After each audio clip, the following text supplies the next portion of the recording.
फिर 165/70 R13 मिलता है जो कि मैंने सेलेक्ट किया, और फिर आपको 175/70 R13 वो भी मिलता है। इसमें 500 मेंशन है। तो अब जो 400 से लेकर 500 तक की जो कैटेगरी है जिसमें डनलॉप फॉल करता है, ये रिकमेंडेड है इजीली 50,000 माइल्स से लेकर 60,000 माइल्स तक।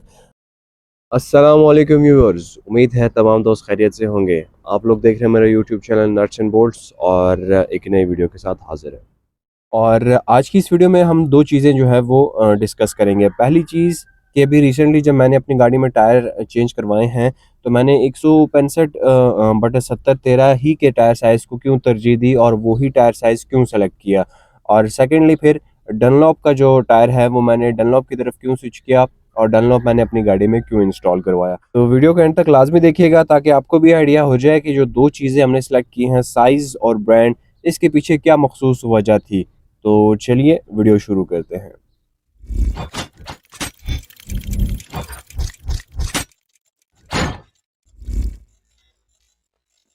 तो व्यूअर्स, पहले हम बात करते हैं टायर साइज़ की कि मैंने 145/80 R13 जो कि ऑल्टो का स्टॉक टायर साइज़ है, यूरो का जो जिसमें लग के आता है, उसको मैंने जब चेंज किया और उसकी जगह जब मैं कोई दूसरा टायर साइज़ जो है वो परचेज़ करने गया, तो मैंने 165/70 R13 ही को क्यों सेलेक्ट किया।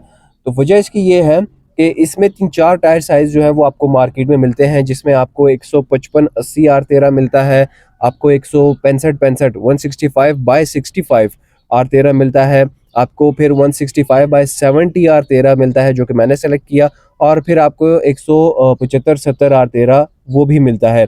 अब ये टायर साइज़ जो है 4, इनमें मैंने 165/70 R13 को इसलिए सेलेक्ट किया कि आप जब इन चारों टायर साइज़ेस को कंपेयर करते हैं 145/80 R13 मतलब सुजुकी ऑल्टो के स्टॉक टायर साइज़ के साथ, तो इसमें आप कह सकते हैं कि सबसे जो कम चेंज है या सबसे जो मिनिमल चेंज है आपकी गाड़ी के टायर के डायमीटर में, आपकी गाड़ी के टायर के सर्कमफ्रेंस में, आपकी गाड़ी के टायर के रेव्स पर किलोमीटर में, और इसी तरह साइड वॉल में या विड्थ में। विड्थ तो खैर सबकी चेंज हो रही है, लेकिन अगर आप इन बाकी 4 चीज़ों की बात करें, डायमीटर, सर्कमफ्रेंस और रेव्स पर किलोमीटर और साइड वॉल, तो इसमें जो सबसे कम, सबसे मिनिमल चेंज जो है वो आपकी जो इंजन को फेस करना पड़ रहा है, गाड़ी के इंजन को, वो है 165/70 R13 की सूरत में। और 165/70 R13 इस टायर साइज़ को अगर आप निकाल के बाकी 3 टायर साइज़ कंपेयर करें, 55/80 R13, 165/65 R13, 175/70 R13, ये तीनों टायर साइज़ आपकी गाड़ी के फ्यूल एफिशिएंसी को ज़्यादा डिस्टर्ब करते हैं, क्योंकि उसकी वजह ये है कि उसमें गाड़ी के डायमीटर भी चेंज हो रहे हैं, टायर के डायमीटर भी चेंज हो रहा है, टायर की साइड वॉल भी डेफिनेटली वो तो चेंज हो रही है, और विड्थ भी चेंज हो रही है, और इसके साथ साथ सर्कमफेरेंस जो है वो भी चेंज हो रहा है, और रेव्स पर किलोमीटर जो है वो भी चेंज हो रहे हैं। तो मतलब आपकी गाड़ी के इंजन को ज़्यादा चेंजेस जो हैं वो फेस करनी पड़ रही हैं एज़ कम्पेयर टू 165/70 R13, जिसमें एक या दो चीज़ें जो है वेट चेंज हो रही है, क्योंकि मोटा टायर लगवा रहे हैं, चौड़ा टायर लगवा रहे हैं, और साइड वॉल में थोड़ा बहुत फ़र्क आ रहा है, लेकिन वो भी बहुत ज़्यादा मिनिमल है, उसको भी आप निगलेक्ट कर सकते हैं। तो इसी वजह से मैंने अपना माइंड शुरू से ही 165/70 R13 का बनाया हुआ था, क्योंकि मुझे पता था कि गाड़ी के इंजन पे जो सबसे कम बोझ जो है वो जो डालेगा वो 165/70 R13 ही का टायर साइज़ है। तो फिर 165/70 R13 जो है, ये आप कहेंगे कि आपके 145/80 R13 के टायर के साथ सबसे ज़्यादा मुमासलत रखता है, मतलब सबसे ज़्यादा सिमिलैरिटीज़ इन दोनों टायर साइज़ेज़ की हैं आपस में, एज़ कम्पेयर टू बाकी जो 3-4 साइज़ मैंने आपको बताए हैं। तो आपके इंजन पे जब मुमासलत ज़्यादा होगी, इंजन पे कम लोड पड़ेगा, इंजन पे कम इफेक्ट पड़ेगा, तो आपकी फ्यूल एफिशिएंसी थोड़ी बहुत हो सकता है डिस्टर्ब हो, थोड़ा बहुत इफेक्ट आएगा, लेकिन इतना ज़्यादा नहीं आएगा जितना ये जो बाकी टायर साइज़ हमने डिस्कस किए हैं उसमें आएगा। तो यही वजह थी, यही रीज़न थी कि मैंने 165/70 R13 का जो टायर साइज़ है, इसको मैंने ऑलरेडी पहले ही ज़हन में रखा हुआ था कि मैंने सिर्फ़ और सिर्फ़ यही टायर साइज़ जो है वो अपग्रेड करवाना है। तो व्यूअर्स, अब आते हैं हम दूसरे क्वेश्चन की तरफ कि मैंने फिर डनलॉप का ब्रांड ही क्यों चूज़ किया, और दीगर मार्केट में जो ब्रांड्स मौजूद हैं मैं उनकी तरफ क्यों नहीं गया। तो जब मैंने सर्च की, मैंने कस्टमर से के जो रिव्यूज़ होते हैं वो मैंने चेक किए, और इस तरह काफ़ी सर्च करने के बाद जब आप चाइनीज़ टायर्स की अगर बात करें, तो चाइनीज़ में ट्रैक मैक्स, मैक्सिस, नेक्सन और रोवेलो, ये 4 टायर्स जो हैं ये ज़्यादा सर-ए-फ़हरिस्त आपको नज़र आते हैं और ज़्यादा जो है वो यूज़ होते हैं।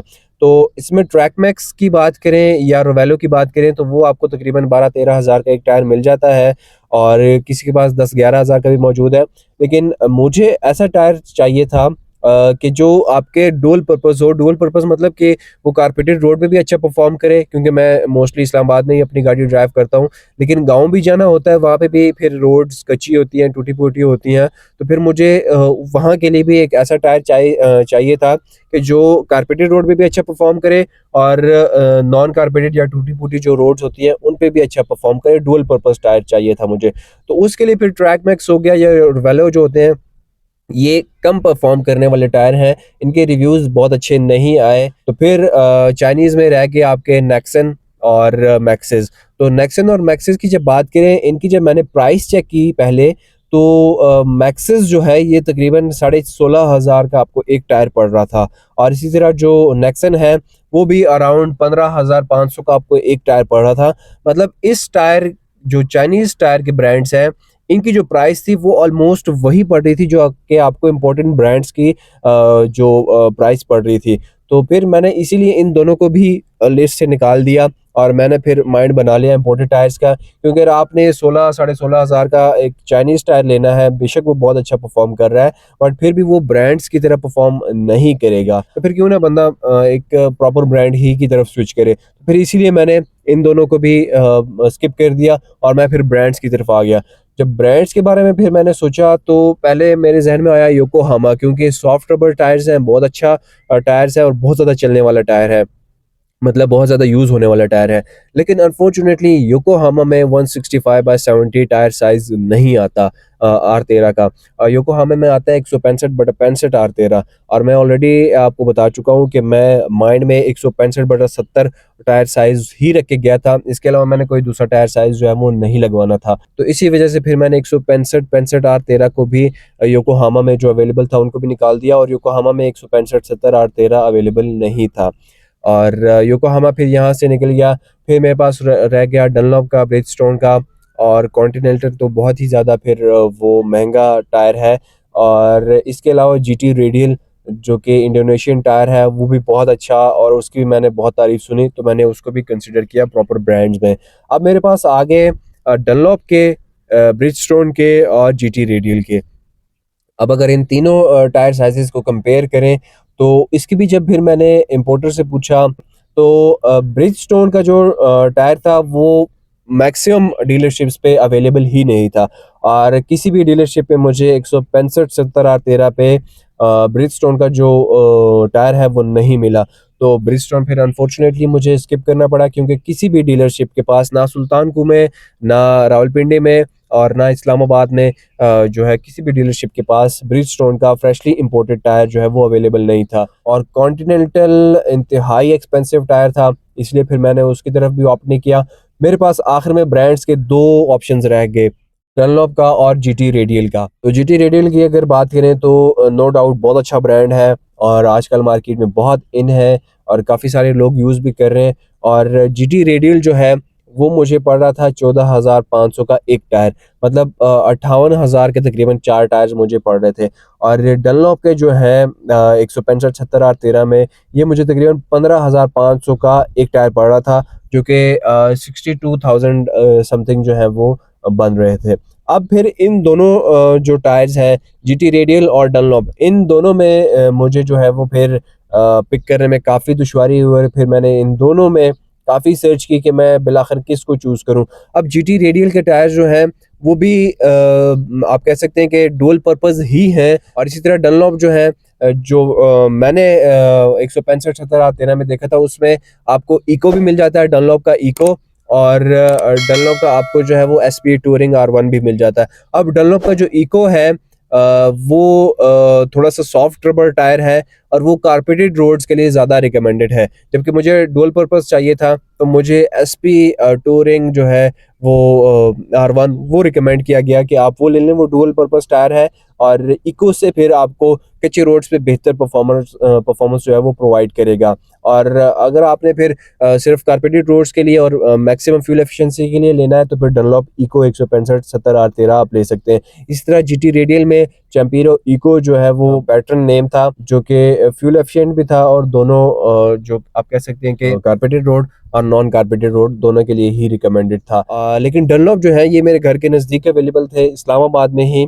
और जो जीटी रेडियल के थे ये सदर रावलपिंडी में एक इम्पोर्टर है, उनके पास अवेलेबल थे, तो वो रावलपिंडी उनके लिए मुझे जाना पड़ रहा था। अब जब मैंने दोनों टायर्स को कंसिडर किया तो प्राइस पे मुझे थोड़ा बहुत डिफरेंस तो मिल रहा था 4000 का। फिर मैंने इसकी स्पेसिफिकेशंस जो होती हैं या स्पेक्स जो होती हैं मैंने उनको चेक किया। तो जीटी रेडियल जो है, अब गालिबन मुझे कंफर्म तो याद नहीं हो रहा, लेकिन इसका ट्रेड वियर गालिबन 320 था। जो टायर के ऊपर मेंशन होता है ट्रेड वियर, ट्रैक्शन और टेम्परेचर, जो आप टायर के स्पेक्स बोल सकते हैं उनको। तो ट्रैक्शन और टेम्परेचर तो जीटी रेडियल और डनलॉप के तकरीबन सेम ही थे, लेकिन ट्रेड वियर में डिफरेंस था। और ट्रेड वियर की अगर बात करें तो ट्रेड वियर ये इंडिकेट करता है कि आपकी गाड़ी का जो टायर है, जिस टायर को आप अभी देख रहे हैं, वो टायर कितना चलने वाला है, कितने किलोमीटर्स या कितने माइल वो टायर चलेगा। तो जितनी कम वैल्यू होगी उतना ही वो टायर कम किलोमीटर्स चलेगा, जितनी ज़्यादा वैल्यू होगी उतना ही वो टायर जो है वो ज़्यादा चलने वाला है। तो जीटी रेडियल की अगर बात करें तो ये 300 से लेकर 400 वाली जो कैटेगरी है उसमें फॉल करता था, और गालिबन 320 ही थी इसकी ट्रेड वियर की जो रेटिंग थी। तो ये 300 से 400 वाली कैटेगरी में फॉल करता था। और 300 से 400 वाली जो ट्रेड वियर की रेटिंग होती है ये रिकमेंडेड होते हैं मैक्सिमम ये 40,000 माइल्स जो है, 40,000 माइल्स तक ये टायर जो है रिकमेंडेड होते हैं कि ये चल सकते हैं। इससे ज़्यादा भी फिर आपकी ड्राइविंग हैबिट्स पे डिपेंड करता है। अगर आप बहुत ही ज़्यादा एक नॉर्मल तरीके से गाड़ी ड्राइव करते हैं तो ये जो है इससे ज़्यादा भी किलोमीटर्स चल सकते हैं। लेकिन अगर आप एक एग्रेसिव ड्राइवर हैं और आप गाड़ी को हर तरीके से चलाते हैं तो फिर ये मैक्सिमम 40,000 माइल्स रिकमेंडेड होता है, जो 300 से लेकर 400 तक की जो कैटेगरी होती है। और जब आप डनलॉप को देखते हैं तो उसका ट्रेड वियर ये आप देख भी रहे हैं, ये टायर के ऊपर ही मेंशन होता है, और ये आप वीडियो में देख भी रहे हैं, इसमें 500 मेंशन है। तो अब जो 400 से लेकर 500 तक की जो कैटेगरी है जिसमें डनलॉप फॉल करता है, ये रिकमेंडेड है इजीली 50,000 माइल्स से लेकर 60,000 माइल्स तक। मतलब ये तकरीबन 80 से 90 हज़ार किलोमीटर इजीली चल सकते हैं। और ये रिकमेंडेड इनका जो आप कह सकते हैं कि एक माइलेज है 80,000 किलोमीटर तक ये तकरीबन चल सकते हैं। तो अब वो फिर आपकी ड्राइविंग हैबिट्स पे, अगेन मैं कहूँगा ड्राइविंग हैबिट्स पे भी डिपेंड करता है कि आप अगर बहुत ज़्यादा एग्रेसिव ड्राइवर हैं और गाड़ी को हर तरह से चलाते हैं तो फिर आपके लिए मैक्सिमम 80,000 जो किलोमीटर्स या 50,000 जो माइल्स था वो रिकमेंडेड है।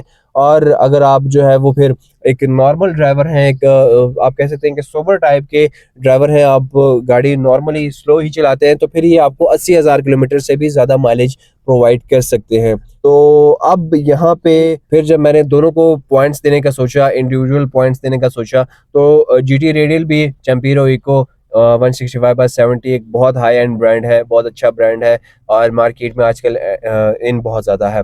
और डनलॉप भी 165/70 R13 SP टूरिंग R1 अच्छा ब्रांड है, अच्छा जो है वो पैटर्न है, और मार्केट में डनलॉप भी बहुत अरसे से चल रहा है। तो ये तो दोनों का एक एक पॉइंट हो गया।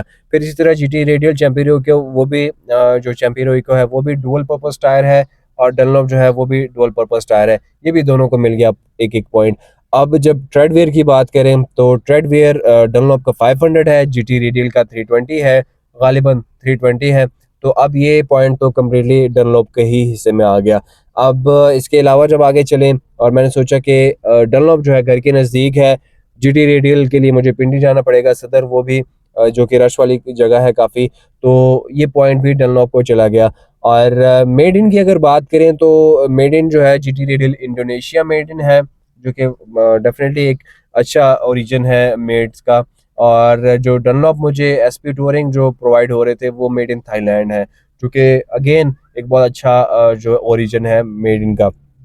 अब इसके साथ साथ फिर जो प्राइस की बात करें तो जीटी रेडियल मुझे 4,000 4 टायर जो हैं 4,000 सस्ते पड़ रहे थे as compare to Dunlop 58 versus 62।